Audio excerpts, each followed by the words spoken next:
فرض کریں کہ کسی کو اپنی زندگی کا سب سے بڑا انتخاب کرنا پڑے۔ ایک طرف خاندان ہے، آزادی ہے، وہ سب کچھ جو وہ بچپن سے جانتے ہیں، اور دوسری طرف ایک ایسا شخص ہے جس کے کردار نے، جس کی محبت نے انہیں اتنا متاثر کیا، اتنا کہ اس کے بغیر زندگی کا تصور بھی ممکن نہ رہے۔ بالکل، یہ کوئی فلسفیانہ سوال نہیں، بلکہ ایک حقیقی کہانی کا مرکز ہے جو وفاداری اور محبت کی گہرائیوں کو چھوتی ہے۔ جی، آج ہم جن ذرائع پر بات کر رہے ہیں وہ ہمیں حضرت زید بن حارثہ رضی اللہ عنہ کی زندگی میں لے جاتے ہیں۔ اور یہ صرف تاریخی واقعات کا مجموعہ نہیں ہے۔ نہیں، بالکل نہیں۔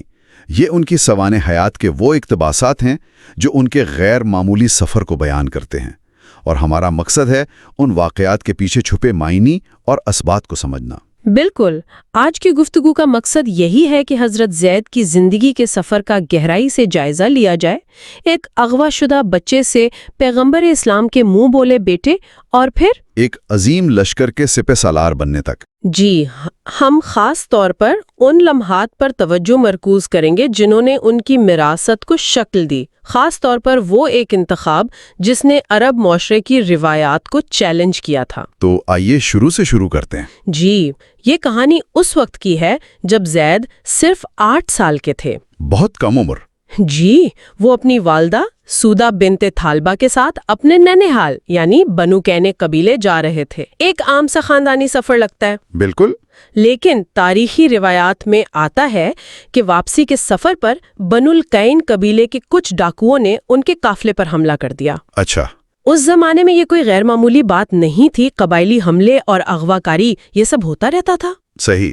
لیکن اس واقعے کا اثر بہت غیر معمولی ہونا تھا۔ انہوں نے باقی لوگوں کو چھوڑ دیا اور اس چھوٹے بچے زید کو اغوا کر کے لے گئے۔ اور یہاں سے ان کی زندگی کا ایک بالکل مختلف باب شروع ہوتا ہے۔ جی، انہیں مکہ کے مشہور بازار عکاظ لے جایا گیا، جو صرف تجارت کا مرکز نہیں تھا، نہیں، وہاں غلاموں کی خرید و فروخت بھی ہوتی تھی۔ تصور کرنا بھی مشکل ہے کہ ایک 8 سالہ بچہ اپنے خاندان سے جدا وہاں فروخت کے لیے کھڑا ہے۔ وہیں پر حکیم بن حزام، جو حضرت خدیجہ رضی اللہ عنہا کے بھتیجے تھے، انہوں نے انہیں 400 درہم میں اپنی پھوپھی کے لیے خرید لیا۔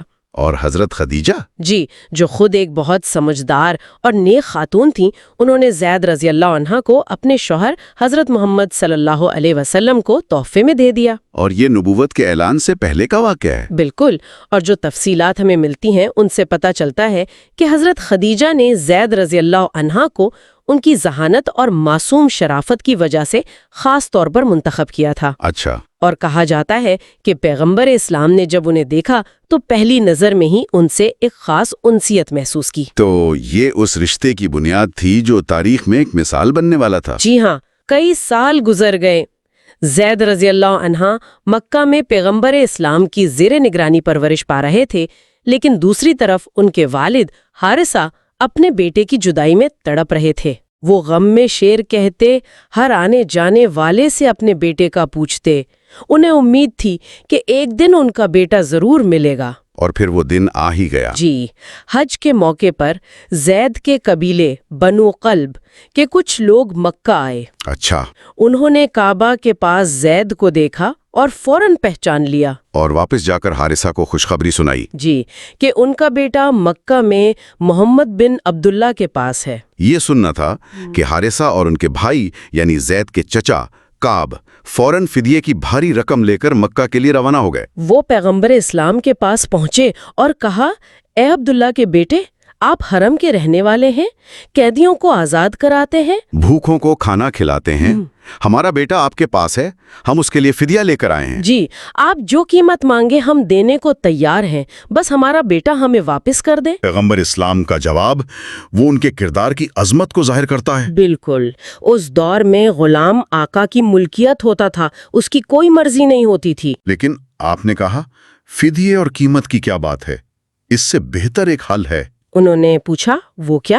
آپ نے فرمایا، میں زید کو بلاتا ہوں، اسے اختیار دیتا ہوں۔ یعنی انتخاب کا حق خود زید کو دے دیا۔ جی، اگر وہ تمہارے ساتھ جانا چاہے تو بغیر کسی فدیے کے اسے لے جاؤ، اور اگر وہ میرے ساتھ رہنا چاہے تو خدا کی قسم میں ایسے شخص پر کسی کو ترجیح نہیں دے سکتا جو مجھے ترجیح دے۔ یہ یہ ایک ناقابل یقین لمحہ تھا۔ ایک طرف اس کا حقیقی باپ اور چچا جو سالوں بعد اسے لینے آئے تھے، اور دوسری طرف وہ شخصیت جس نے اسے پالا پوسا تھا۔ جب زید کو بلایا گیا اور ان سے پوچھا گیا تم ان دونوں کو جانتے ہو؟ انہوں نے کہا جی ہاں، یہ میرے والد ہیں اور یہ میرے چچا ہیں۔ پھر ان سے پوچھا گیا کہ وہ کس کے ساتھ جانا چاہتے ہیں؟ زید نے ایک لمحے کی بھی ہچکچاہٹ کے بغیر کہا میں آپ صلی اللہ علیہ وسلم کے ساتھ رہنا چاہتا ہوں۔ ان کے والد اور چچا وہ تو سکتے میں آ گئے۔ باپ نے دکھ سے کہا زید تیرا برا ہو، کیا تو آزادی اپنے باپ، چچا اور پورے خاندان پر غلامی کو ترجیح دے رہا ہے؟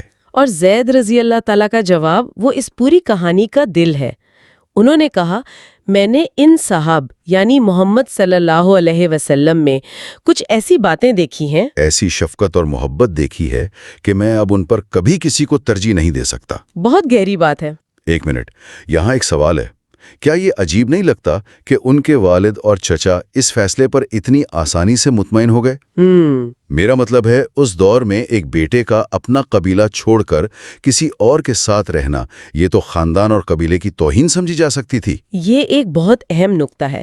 دیکھیں، ان کا فوری طور پر مطمئن ہونا اس بات کی دلیل ہے کہ انہوں نے دو چیزیں بھانپ لی تھیں۔ اچھا، اول، زید رضی اللہ تعالیٰ کا جواب اتنا پختہ اور محبت سے بھرپور تھا کہ وہ سمجھ گئے کہ یہ کسی دباؤ کا نتیجہ نہیں، یہ اس کی اپنی مرضی ہے۔ صحیح۔ دوم، پیغمبر اسلام نے جس طرح یہ معاملہ حل کیا، یعنی زید کو انتخاب کا حق دے کر اس نے ان کے دل جیت لیے۔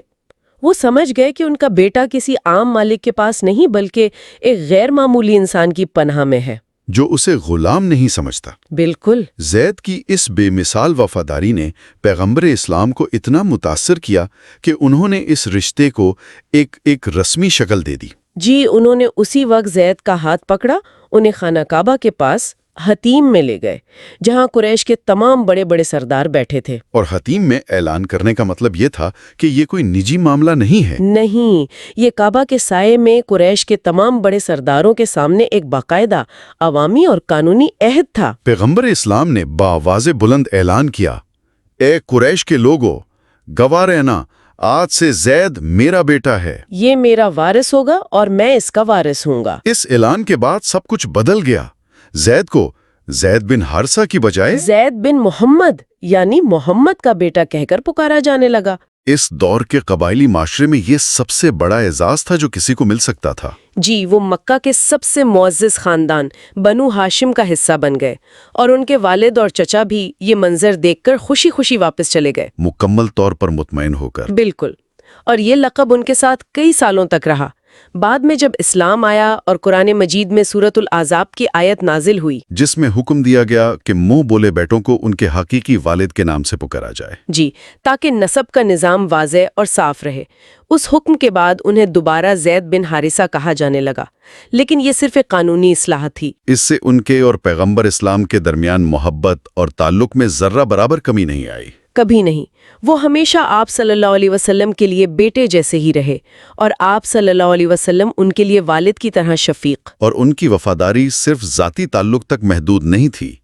جب پیغمبر اسلام نے نبوت کا اعلان کیا تو حضرت زید رضی اللہ تعالی عنہ اسلام قبول کرنے والے اولین لوگوں میں سے تھے۔ وہ ہر مشکل وقت میں، ہر آزمائش میں پیغمبر اسلام کے ساتھ کھڑے رہے۔ خاص طور پر طائف کا سفر یاد آتا ہے۔ اوہ جی، جب مکہ والوں نے دعوت اسلام کو سختی سے رد کر دیا تو آپ صلی اللہ علیہ وسلم طائف تشریف لے گئے۔ وہاں کے لوگوں نے نہ صرف آپ صلی اللہ علیہ وسلم کی بات نہیں سنی بلکہ آپ پر پتھر برسائے۔ جی، اس مشکل ترین وقت میں جب آپ صلی اللہ علیہ وسلم لہو لہان تھے، حضرت زید ہی تھے جو آپ صلی اللہ علیہ وسلم کے آگے ڈھال بن کر کھڑے تھے اور پتھروں کو اپنے جسم پر روک رہے تھے۔ یہ محبت کی انتہا تھی۔ بالکل۔ ان کی اسی قابلیت، وفاداری اور پیغمبر اسلام کے ان پر اعتماد کا نتیجہ تھا کہ سن 8 ہجری میں انہیں ایک بہت بڑی ذمہ داری سونپی گئی۔